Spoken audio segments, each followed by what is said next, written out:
کوفہ والوں کی یہ محبت دیکھ کر امام مسلم نے حضرت امام حسین رضی اللہ تعالیٰ عنہ کو لکھا کہ آپ فوراً تشریف لائیں، حالات بالکل ٹھیک ہیں۔ ادھر جب یزید کو اس صورت حال کا علم ہوا کہ تمام اہل کوفہ نے امام حسین کی بیعت قبول کر لی ہے اور ان کے نمائندے مسلم بن عقیل ایک طرح سے کوفہ کے والی ہو گئے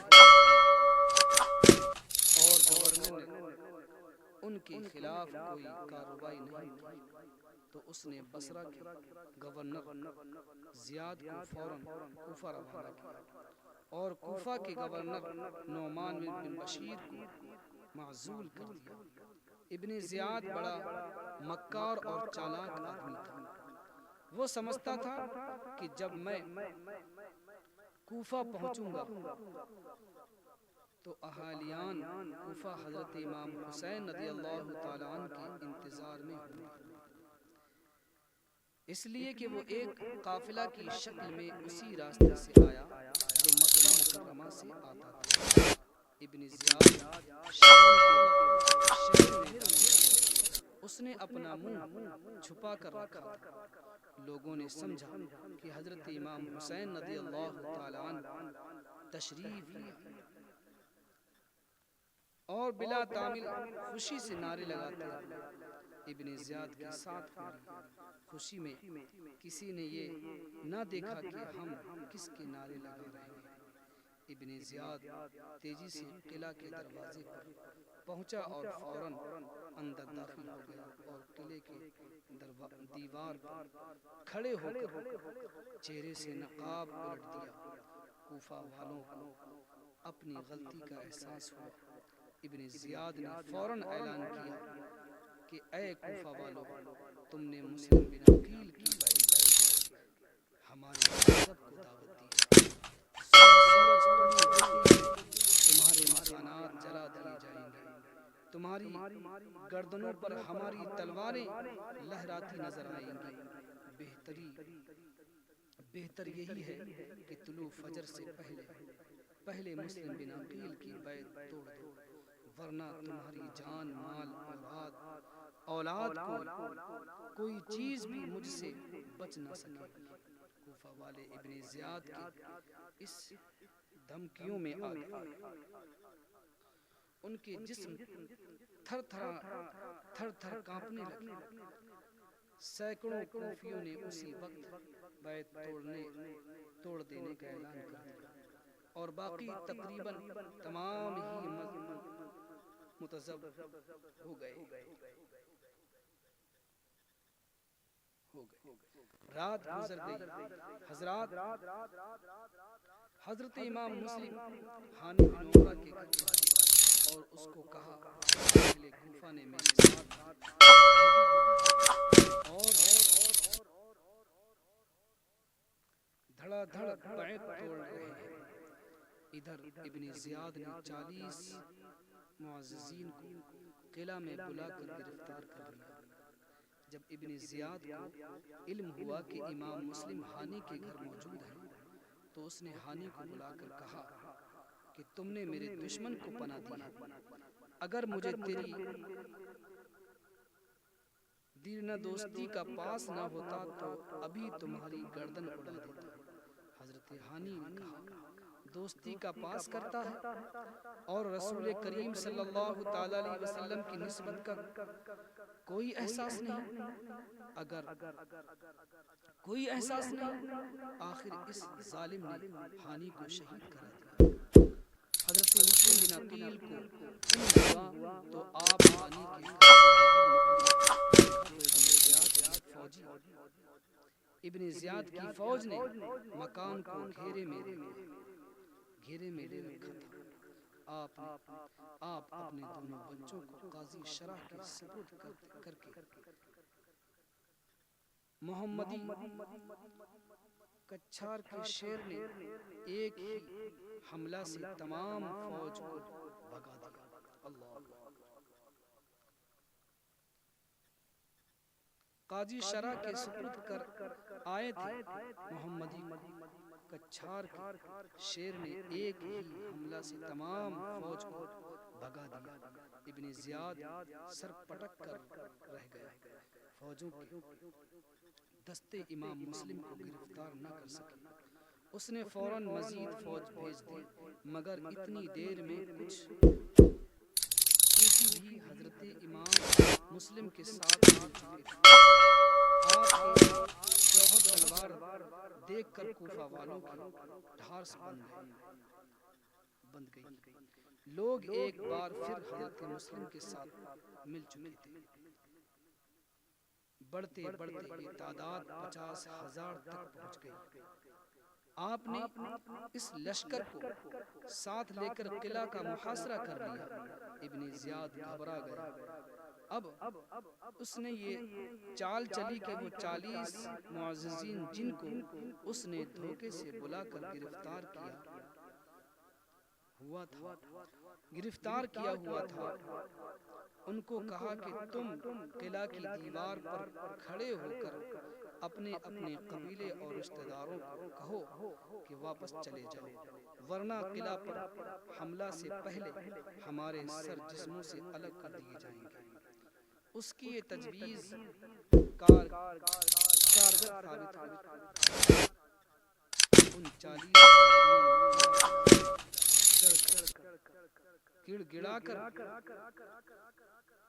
منتیں کی کہ اگر تم واپس نہ گئے تو ہم قتل کر دیے جائیں گے۔ بدعہد کوفیوں نے واپس جانا شروع کر دیا، اور مغرب تک ایک آدمی بھی ساتھ نہ تھا۔ امام مسلم نے طوع نامی عورت کے یہاں پناہ حاصل کی۔ ادھر ابن زیاد نے اعلان کیا کہ مسلم کو پناہ دینے والا بھی قتل کر دیا جائے گا۔ کوئی شخص مسلم کو پناہ نہ دے، آج ہر کوئی اپنا دروازہ بند کر رہا تھا، کہیں مسلم میرے گھر نہ آ جائے، کل یہی فوج کہیں مسلم میرے گھر نہ آ جائے، کل یہی کوفی گھر لے جانا سعادت سمجھتے، کل یہی کوفی گھر لے جانا سعادت سمجھتے، وہی کوفی جو کل تک ہاتھ پاؤں چوم رہے تھے آج خون کے پیاسے نظر آ گئے۔ میرے دوستوں اور بزرگوں، کربلا میں سب سے پہلے خون جو بہا گیا وہ حضرت امام مسلم کا خون بہا گیا۔ طوع کے بیٹے نے فوراً ابن زیاد کو خبر دی کہ مسلم ہمارے گھر میں پناہ پذیر ہے۔ ابن زیاد کے سپاہیوں نے طوع کے گھر کا محاصرہ کر لیا۔ امام مسلم کو سب سے زیادہ اس بات کی فکر تھی کہ میں نے امام حسین رضی اللہ تعالیٰ عنہ کو لکھا ہے کہ آپ تشریف لے آئیں، آپ یقیناً کوفہ کی طرف کوچ فرما چکے ہوں گے۔ یہ خیال رہ رہ کر ستا رہا تھا کہ اگر امام حسین تشریف لے آئے تو کیا ہوگا۔ اسی خیال میں ڈوبے آپ باہر نکلے، قدم رکھا ہی تھا کہ دروازے کے پیچھے 2 سپاہی جو چھپے بیٹھے ہوئے تھے اچانک حملہ آور ہوئے۔ ظلم کی تلواریں آپ کے سر پر گری، آپ چکرا کر زمین پر گر پڑے۔ گرفتار کر کے آپ کو ابن زیاد کے دربار میں پیش کیا گیا۔ ابن زیاد نے کہا تم لوگوں میں تفرقہ ڈالنے کے لیے آئے ہو؟ پھر امام مسلم نے فرمایا نہیں، ہم عدل و انصاف قائم کرنے اور کتاب و سنت کی دعوت دینے کے لیے آئے ہیں۔ دوبارہ ابن زیاد کہتا ہے کہاں تم اور کہاں کتاب و سنت؟ پھر امام مسلم نے فرمایا کتاب و سنت ہمارے گھر سے لوگوں کو ملی ہے۔ ابن زیاد کہتا ہے میں تمہیں اس طرح قتل کروں گا کہ زمانہ اسلام میں اس طرح قتل نہ کیا گیا ہو۔ پھر امام مسلم فرماتے ہیں بے شک خباثت اور کمینگی میں تمہارا کوئی مقابل نہیں، آپ کا جرات منزانہ جواب سن کر ابن زیاد نے حکم دیا کہ ان کی گردن اڑا دی جائے۔ آپ کلمہ طیبہ کا ورد کرتے ہوئے شہید ہوئے۔ اللہ انا للہ و انا الیہ راجعون۔ جن کو دھوکے سے کربل، جن کو دھوکے سے کوفے بلایا گیا، جن کو دھوکے سے کوفہ بلایا گیا، جن کو بیٹھے بٹھائے ستایا گیا، جن کی گردن پہ خنجر چلایا گیا، جن کے بچوں کو پیاسے رلایا گیا، اس محمد اختر پر لاکھوں سلام۔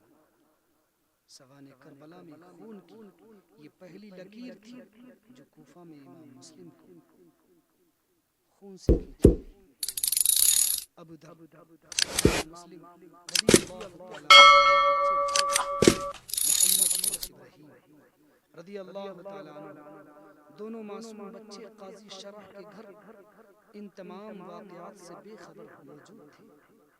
جب ابن زیاد قتل امام مسلم رضی اللہ تعالیٰ عنہ سے فارغ ہو چکا تو اعلان کیا، اس نے اعلان کرایا کہ جو مسلم کے معصوم بچوں کو جو کوفہ میں روپوش ہے پکڑ کر پیش کرے گا وہ بے پناہ انعام پائے گا۔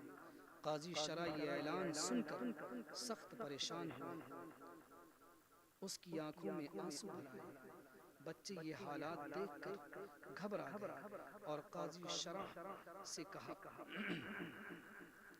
آپ کیوں رو رہے ہیں؟ ہم کہیں یتیم تو نہیں ہو گئے؟ کیا کوفہ میں ہمارا کوئی نہیں؟ کیا کوفہ میں ہمارا کوئی نہیں رہا؟ کیا والد ہمیں بے سہارا چھوڑ کر چلے گئے؟ قاضی نے دونوں بچوں کو سینے سے لگایا اور کہا، صاحبزادو یہ وقت افغان کا نہیں، ابن زیاد کے سپاہی تمہاری تلاش کر رہے ہیں، کہیں تمہاری آواز سن کر ادھر نہ آ نکلے۔